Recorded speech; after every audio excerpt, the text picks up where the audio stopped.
Has everybody returned from their international trips unscathed? Yeah, I think you've seen Jebbo, didn't you? There's a picture going round. So Jebbo's hurt his ankle, foot. I'm not sure what word it is for the type of injury he's got. So he's not going to be available. Is that a long-term thing or a short-term thing? I hope it's not long term. But listen, I'm loath to give dates and times. When we do, then I never see the players again. So hopefully he'll be back soon.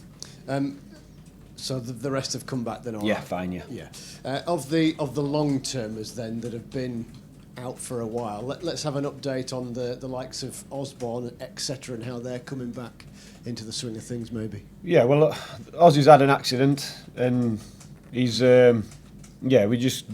he's seen the specialists and making sure that it's not injury related, it's not his hamstring. He's had an accident, and we need to make sure he's taken care of and his health's okay. Right. Is that something that's affected him physically then? Yeah. Right. Okay. In terms of getting work into the players then after a demanding period that ended up, of course, with the quarter-final win, what have been the key priorities for this international break? We had a lot away, so we had sort of half the squad, if you like, more than away, who fit and available. So priority was just getting them back fit, getting them back in the country. They're in today, but not everyone's trained because of when they've played the games or the travel, etc. So yeah, that's always frustrating, and probably every manager says the same if they've got a lot of players away. So we've got tomorrow to prepare for Norwich, which is not ideal, but touch wood, barring Jebbo, like I said, everyone who's been away has come back fit. So we'll get the work into them tomorrow.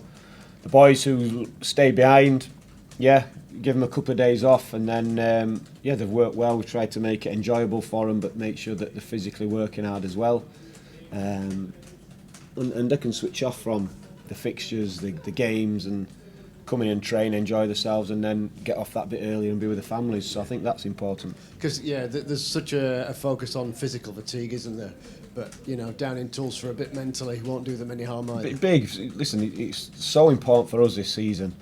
When you're in the thick of it all the time, and now we're in the thick of it 2 games a week for the remainder, for me it's probably more important than the physical stuff, because your body will follow your mind. So I think it's an important thing, that definitely. As the team's manager, what benefits do you see for lads going away on international duty? Because obviously they're playing or they're travelling. But say, for example, like John Egan's tested himself against France. I mean, what a fillip that is kind of in his career. And all that. Do you see sort of benefits for that in the next couple of days and going on throughout the rest of the season?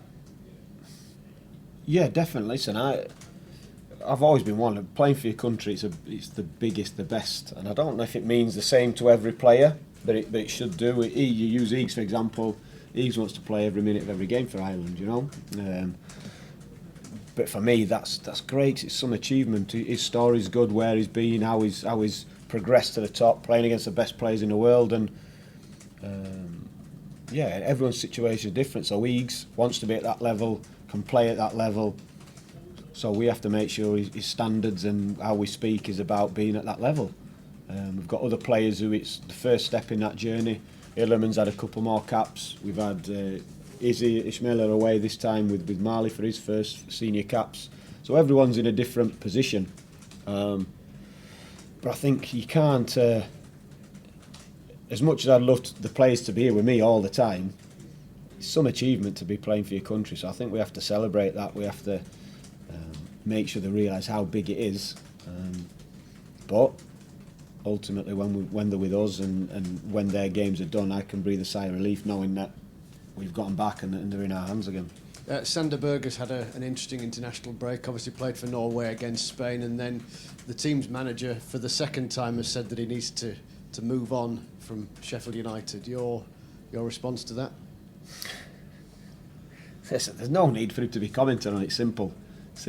Maybe it's the reason why he left him out, I don't know, but he played him right wing in the 4-3-3 in the first game. So listen, it's entirely up to him, but for me there's zero reason to be commenting on that. We work hard with Sander works hard with us, big player for us, we're good for him, definitely. and ultimately what will be. But for me, that's none of his business. Presumably, though, should Sheffield United get what they want, he'll be playing out of the Championship then, and playing at the types of levels that the Norway manager will be content with. Yeah. Strange, isn't it, that he's twice now felt the need to comment on the same thing.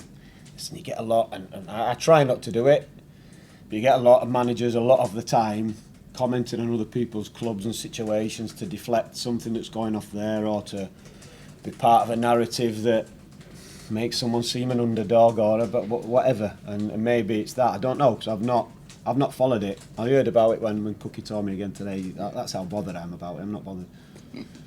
Norwich then next as a swift return to the Championship. Your take on them right now under David Wagner?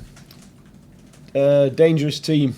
They'll not be pleased with the last couple of results, but they're at home again, so wounded animal and all that type of thing. That's why I think they're a dangerous team anyway, but in particular, I'm expecting us to be facing a really determined Norwich side.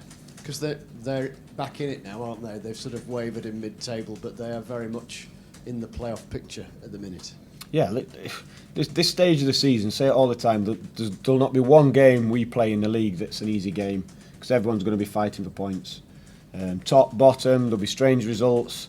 So, yeah, you have to prepare for playing the best version of that team, should I say.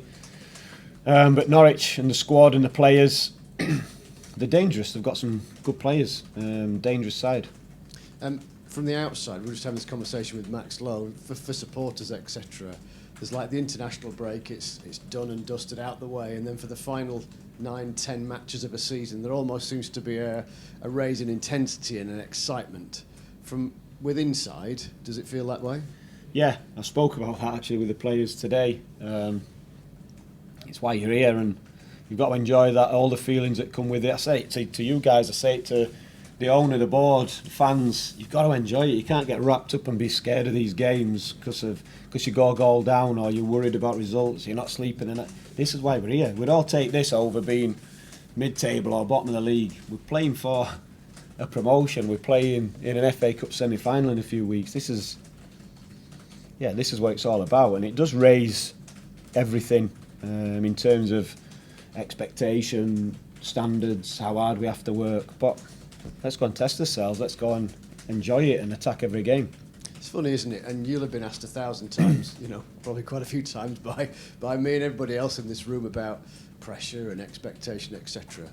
But when you're trying to get promoted and win a league title or what have you, when you're a kid playing football in the under-8s, you don't dream of playing in a relegation battle, do you? You dream about being in these circumstances and cup finals and stuff. Yeah, 100%. It's the best. And I sounded boring today with the players because you talk about, and I've been very careful not to say it, and I don't think I have before, but when you stop playing or you're not in it, this is what you want to be doing, and you work hard for, and you'd fight and give anything to be back doing it, So, yeah, you've got to embrace. You've got to have a mindset of this is why I'm in it. These are the games, and give everything. Then prepare properly, train properly, and then give everything for the 90 minutes, and then recover properly, because that's the mode we're going to be in now.